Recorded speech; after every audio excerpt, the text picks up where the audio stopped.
Mike Brown, the former FEMA director. Joining us here is the former FEMA director. History, I think, was very unkind to you, my friend. Very unkind. Mr. Brown, thanks for being with us. This is Michael Brown Unplugged. Hey, everybody. Welcome to this episode of Michael Brown Unplugged. As I had mentioned yesterday before I went off on the other tangent about what people get, the satisfaction they get from the different jobs that they do, I had mentioned that I wanted to talk about the campaign going on in the United Kingdom. And the reason I want to talk about that campaign is because I think that it has a lot of parallels to what's going on in this country. And I think we can learn a lot from what's going on in the United Kingdom. So we're about 7 days or so out from their upcoming election. And the Labour Party, that's led by Jeremy Corbyn, has released its campaign platform. Now, they describe it more stylishly as a manifesto. Now, the minute you tell me that your campaign platform is actually a manifesto, that immediately raises red flags for me.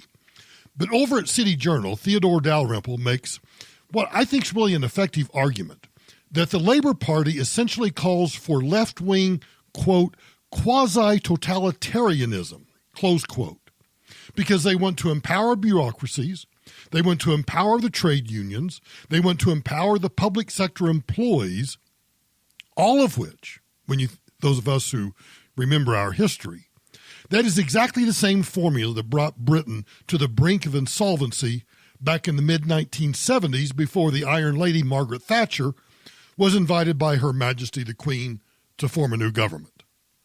Now, Labour is betting that the people of Great Britain desire this sweeping change. Sound familiar?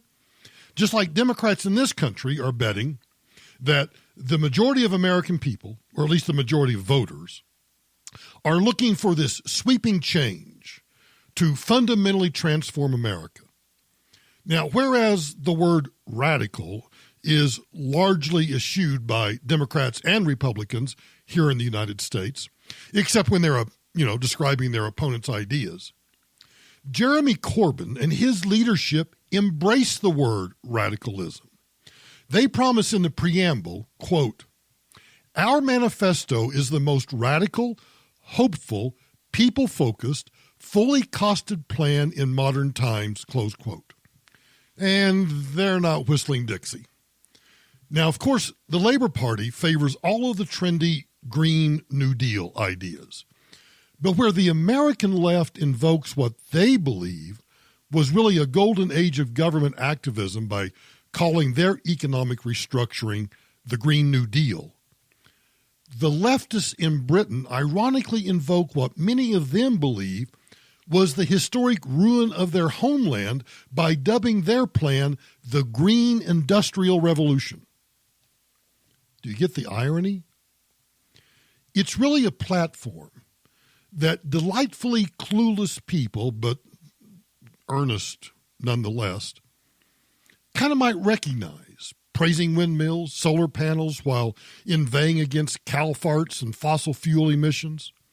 They fetishize public transportation while decrying the use of private automobiles and even ride-sharing companies. The left in the United Kingdom promises to seize energy and water systems from private hands and place that into public ownership, meaning government ownership, which means what? That's right, fascism, Marxism, communism. Though at the same time, they're kind of unconvincingly insisting that they will be community-owned and not micromanaged out of London. Now, how is that for progressivism? That is exactly how progressivism works. Oh, let's wrap this in this wonderful kind of transformation language. And it's going to be community ownership.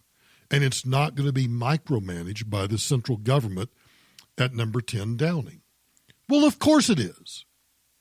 In fact, much of the entire manifesto promises that the newly empowered government regulators will operate on a local community-based level, which is, I think, just an attempt to allay the fears of rural residents that they will be, brought under the thumb of number 10 Downing, of Whitehall. They're trying to convince what they think are either misinformed, malinformed, uninformed people, that this manifesto is not really about centralized planning of the economy, but instead is, as they call it, their green industrial revolution, of somehow returning power to the people, when exactly what they're doing is just the opposite. Now, the rest of the manifesto is no better than that part that deals with the green industrial revolution. Because like Democrats in this country, the Labor Party no longer spends money. Instead, it invests in social projects. And you know that's one of my bugaboos, using the word invest, when all you mean is you're just going to be spending money. So they're going to argue for new railroads, upgraded highways, which I find kind of interesting. Why do you want to upgrade highways when your green industrial revolution kind of vilifies the private automobile, including ride-sharing program? If you're going to vilify those, and if you're going to want to get rid of the private automobile, why do you want to somehow upgrade highways? They promise bike paths, pedestrian ways. All, of course, they say, are naturally going to pay dividends of, I don't know, some sort, probably just in securing the vote of all the construction workers who are going to be employed by this taxpayer largesse. But think about that. All of those things that I just listed, bike paths, pedestrian ways, we need to look no further than Denver to see what that does to the rest of the infrastructure. The RTD, the Regional Transportation District in Colorado, is falling apart, mismanaged. Their $300,000 a year CEO has resigned, and one of the local board members says, yeah, we've got some problems. Well, no feces, Sherlock. You have problems because you've mismanaged it, which always happens in a centrally planned economy. In fact, going back to the UK, not surprisingly, they want to rebuild the public sector after a decade of Tory cuts. And to that end, Labor is promising to spend $150 billion. See, it's the same everywhere. They're promising to spend 150 billion pounds to build new schools, hospitals, public housing, and retirement homes. Hey, leftists in the United States, start building us old farts retirement homes. I want to live in a government-run retirement home. Not. Now, public employees under this manifesto are going to be guaranteed an immediate pay increase of 5%, and then after that, they're going to see their wages increase every year with the rate of inflation, irrespective, regardless of what the economic growth is. So regardless of what the GDP does in the United Kingdom, bureaucrats are going to get a 5% increase, and then will see their wages rise equal to the rate of inflation every year thereafter, regardless of whether or not there is any sort of economic growth or not. And all of that's going to be paid for by a tax increase, sound familiar, on anybody that's making more than £80,000 a year. In U.S. dollars, that's about $103,000. So anybody in the United States making more than $103,000, you're going to pay for the taxes to do all of these things that the Labor Party is promising. Oh, and they're also going to increase the corporate tax rate from 19 to 26%.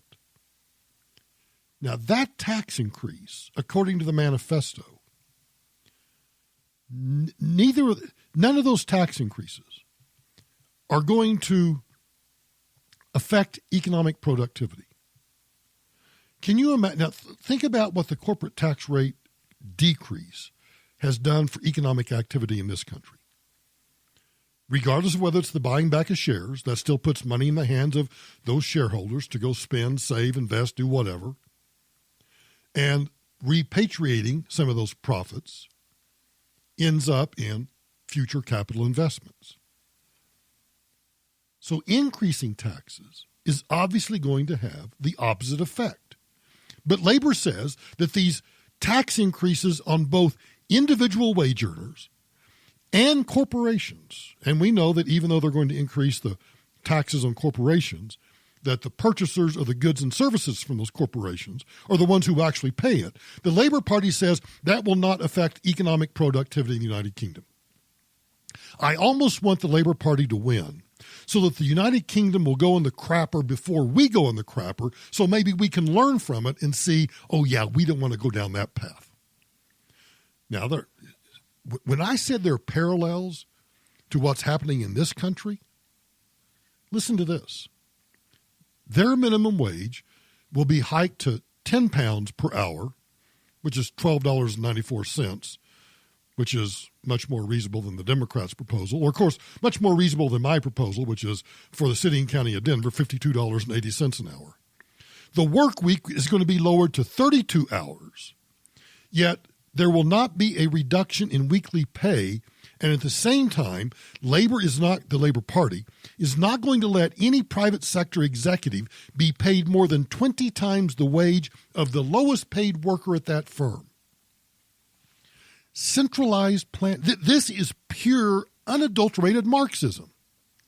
This is, the government may not actually take control of corporations and businesses, but they're now going to start telling them, here's what you pay your employees, here's what you pay your C-suite, here's the maximum you can pay your CEO, regardless of that CEO's current compensation package and whether or not it's tied to growth and profit or anything else. Workers, according to the manifesto, see why the wording of it as a manifesto is so appropriate?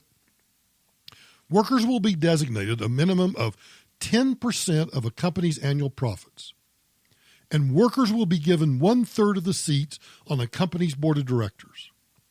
This is the orgasmic dream of the political left in this country. If Labor can do it in the United Kingdom and pull it off, it will embolden the left in this country.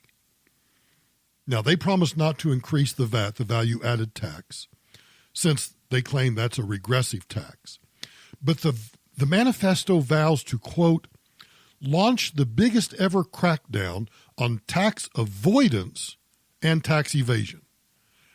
Now, I've often explained the difference between tax avoidance. Tax avoidance is structuring your life, your business, your spending, your investments, whatever it might be, so that you pay the minimum amount of tax required. That's tax avoidance, and that is perfectly legal. Well, the Labor Party wants to crack down on tax avoidance. Does that mean they're going to revamp the tax code so that people just can't kind of reorganize their lives so that they pay the least amount of taxes and instead put the tax code where regardless, it'd be like our alternative minimum tax. Regardless of how you structure your life, you're still going to have to pay X. I think that's what they want to do. Now, the unintended consequence of doing that is that the bureaucrats that run the tax programs, that enforce the tax programs, are now going to be able to wreak havoc in the lives of Her Majesty's subjects. They're going to have ever-increasing power because if they're now cracking down on tax... Look, you want to crack down on tax evasion? Have at it, because that's a crime. But when you start cracking down on how I or you or any business structures their business to avoid taxes legally, you're just giving bureaucrats the power to come in and say, oh, no, you can't make that capital investment, or you can't do that write-off, or you can't do this or that. This is astonishingly Marxist to me. You know, after having gone through this whole thing, there is so much more dim-witted demagoguery and rank pandering to unpack in the manifesto. But suffice it to say that any left-wing idea that has been banding about either in this country or abroad is represented. You don't believe me? Subsidized rent for college students, universal basic income, hiring set-asides, quotas for women and minorities to give the LGBT, and I should make this joke, but they do refer to it just as LGBT. They don't go into the Q, X, Y, Z, everything else that we do. So good for them. Now, also in the manifesto, of course it's kind of hidden, is anti-Semitism and anti-Zionism. So Jeremy Corbyn's Labor Party talks a really good game about eradicating anti-Semitism, and the party manifesto stresses the desire for a peaceful Israeli state, but of course living side by side with a peaceful Palestinian state, which of course we all know is unreasonable and it's not going to happen. But then the manifesto makes this pivot towards really trendy left-wing third worldism by immediately banning arms sales to Israel and granting recognition to the state of Palestine, and then advocating that every government which claims historical victimization by colonial powers, no matter how nasty and brutal their societies might currently be, it's just thinly veiled anti-Semitism. And then finally, before I get to the final point, do you get how this runs parallel to what's going on with the left in this country? That's why I watch the British elections so closely. Because just as we can look at California and see what's going to happen in the rest of the country, or New York for that matter, we can also look to the United Kingdom. And we can see what's going on in the United Kingdom and to some degree extrapolate what's going to happen in this country. But lastly, I want to talk about Brexit. Because Jeremy Corbyn has historically been very cagey when it comes to the European Union. At times he has signaled that he resents the influence that is wielded by those evil capitalists in Paris, Berlin, and Brussels. Then at other times, he's singing the praises of multinational governments and their regulatory bodies, just like the European Union. So he's trying to play both sides. But Labour's manifesto leaves the party's disposition on the issue of Brexit unspoken. In other words, on one of the most pressing political issues facing Britons right now, whether or not to leave the European Union, Jeremy Corbyn and the Labour Party don't have the guts to address it. I guess that might be wise, considering that there's a big chunk of Labour voters that, at least from polls I've seen, are believed to have supported the Brexit referendum that is now nearly 4 years old. But promises to negotiate a new deal for Brexit within 3 months and then put it up for a new binding public referendum shortly thereafter. You see, if you don't get what you want the first time, just keep dragging it out, fight about it over and over and over, and then take it back to the voters and maybe you'll win again. And you'll just keep doing that until you eventually get what you want.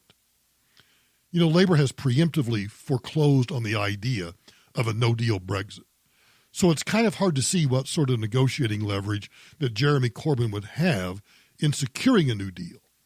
But if he can get enough voters to buy into his nonsense, then I guess that gives him the power to try to do whatever he wants to do.